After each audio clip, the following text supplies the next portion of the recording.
impositivos para casi 20.000 empresas de las economías regionales. Aseguró que es la primera de varias novedades que habrá a lo largo de este año. Afirmó que tras las turbulencias que vivió el país en 2018, es momento de poner el foco en el crecimiento. Por eso se trata del aumento del mínimo no imponible sobre cargas patronales. Cuando vos subís el mínimo no imponible, significa que menos empresas van a tener que pagar. A partir de ahora, ningún empleador va a pagar impuestos al trabajo por empleados que cobren hasta 17.500 pesos, y para quienes cobren más, lo van a hacer solo por la diferencia, y este beneficio va a mejorar la situación de 200.000 trabajadores y 19.500 compañías. Lo tengo en línea al doctor Daniel Funes de Rioja, es presidente de Copal, vicepresidente de la Unión Industrial Argentina. Daniel Eduardo Serenellini, ¿qué tal? Buenas tardes. Eduardo, un gusto en saludarlo. Gracias, igualmente, doctor. Bueno, lo quiero escuchar usted en relación al discurso del presidente, incluso la reunión que tuvieron en la Asamblea de la Unión Industrial, la primera de este año, en un momento delicado, doctor. Bueno, en primer lugar, el discurso presidencial de hoy me parece que tiene un tono importante, que es volver a la agenda productivista. Y volver a una agenda productiva en el discurso presidencial significa que, y no podemos ignorar, que nos hemos pasado varios meses hablando nada más de dónde estaba el dólar.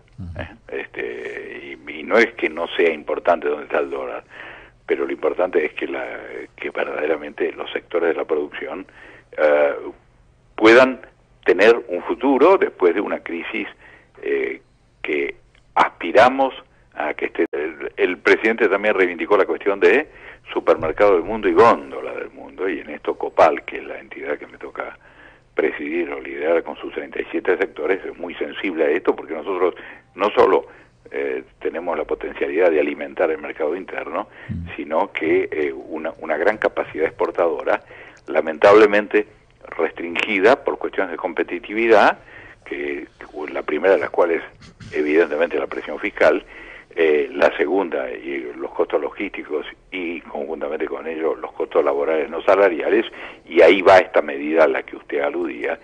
Cuando usted mira el NEA, el noreste y el noroeste argentino, ve que la informalidad es mucho más alta que la del promedio del país, y esto tiene que ver con que hay actividades mano de obra intensiva, y esas actividades de mano de obra intensiva tienen una incidencia no solo por los salarios, sino por los costos laborales no salariales, y esto las cargas sociales es un factor determinante. Por tanto, la medida esta tiende a una doble consecuencia. La primera consecuencia es que alivia los costos y con ello mejora la situación de las empresas, sobre todo incluso frente a la competencia desleal que significa la economía en negro. Y por otro lado, entendemos que es una medida que se complementará con otras tendientes a que se blanquee más mucho de ese trabajo informal que la Argentina tiene, y que es un trabajo desprotegido y no socialmente protegido. Nosotros representamos la economía formal y estamos convencidos que el trabajo tiene que ser socialmente protegido, razonablemente protegido. Ahora, esta es una parte de la historia, porque la otra, incluso me decían algunos dueños de algunas fincas en San Rafael, en Mendoza, que les cuesta ahora para la vendimia conseguir personal para llevar adelante la actividad. Dice, porque están recibiendo planes y no quieren que los blanqueemos, bueno, toda una historia. Eso también va a haber en algún momento que solucionarlo, ¿no? Sí, usted sabe que la norma está, la gente desconfía. Es decir, este tema lo hemos tratado varias veces con el gobierno anterior y con diciéndole, mire, cuando el tema de la compatibilidad del plan con el trabajo formal, porque en muchos casos, si no, usted no puede contratar porque pone a la empresa en riesgo, y además, que quiere, le digo una cosa, pone las exportaciones en riesgo, porque si hay determinados mercados a los donde usted llega, donde le dicen, no, porque puede tener trabajo esclavo, y si puede tener trabajo esclavo, porque el trabajo informal, ¿quién distingue cuándo es informal nada más o cuándo es esclavo? Entonces, se constituye una restricción, por ende, es muy importante, llamémosle, la posibilidad de blanquear esa cadena de producción, y la única forma de blanquearlo es tener razonable desde el punto de vista de la fiscalidad laboral. Entonces, y el segundo aspecto que quiero decirle, efectivamente hoy un ministro de Mendoza me decía, no, nosotros tenemos una desocupación del 2% en Mendoza. Es decir, obviamente es nada, es más, casi le diría es negativa, porque es rotación eso, 2% de rotación, con lo cual usted no tiene mano de obra, mientras en otras partes del país.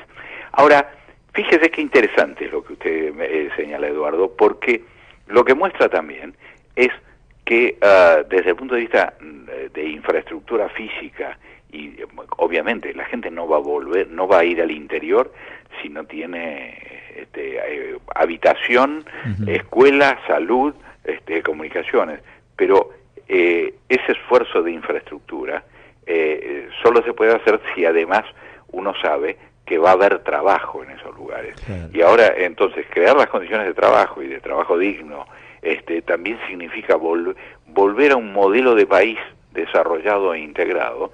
Esto no se hace de la noche a la mañana, pero no cabe la menor duda que hay que hacerlo, y hay que evitar que se haga con migración clandestina.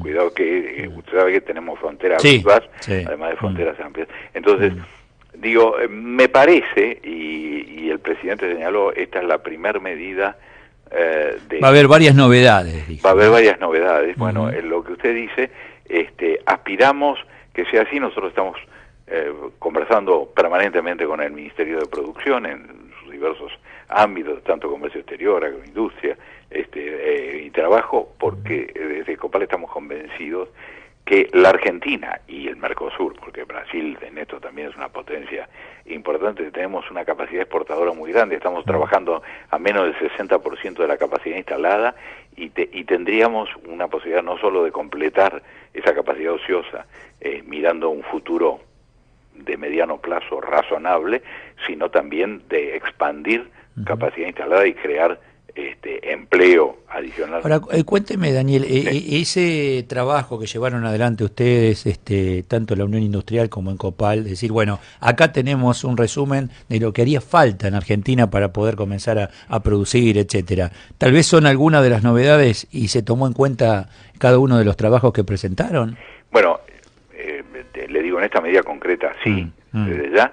Y fíjese que el presidente aludió al diálogo con las cámaras empresariales. Sí. Digo, y esto no es un dato menor, porque en muchas de las entidades había la sensación de que, bueno, hablábamos pero éramos ignorados. Bueno, yo creo que yo creo que hay que empezar esa agenda productiva y empezarla como este testimonio, trabajando en conjunto y orientados hacia aquellas cosas que constituyen, sean los 35 puntos de la Unión Industrial, los puntos que ha marcado Copal, que ahora con respecto al tema de exportaciones también, el neteo entre retenciones y reintegros, porque usted, por un lado, tienden a cobrar reintegros, pero no demoran en pagárselos, en cambio las retenciones tienen que ir y pagarlas inmediatamente. Digamos, hay una serie de cosas que afectan capital de trabajo. Cuando ir a buscar capital de trabajo un banco, usted sabe, hoy es complejo por el tema de las tasas. Escuchaba en las últimas horas, creo que fue ayer, a Acevedo, el presidente de la UIA, dice, bueno, nos preocupa el tema personal, empleo, mantener perdón, los puestos de trabajo en una situación económica recesiva, etcétera.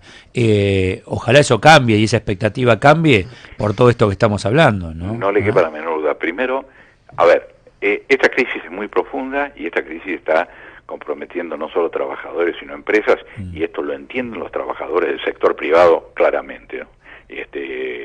No hablo del empleo público, es otra cuestión. Yo creo que el empleo público hay que analizarlo en la Argentina, tenemos sobre empleo público, claramente, y esto afecta también los niveles de impuestos que hay que pagar, que cada vez hay que pagar más impuestos los que están en la economía formal.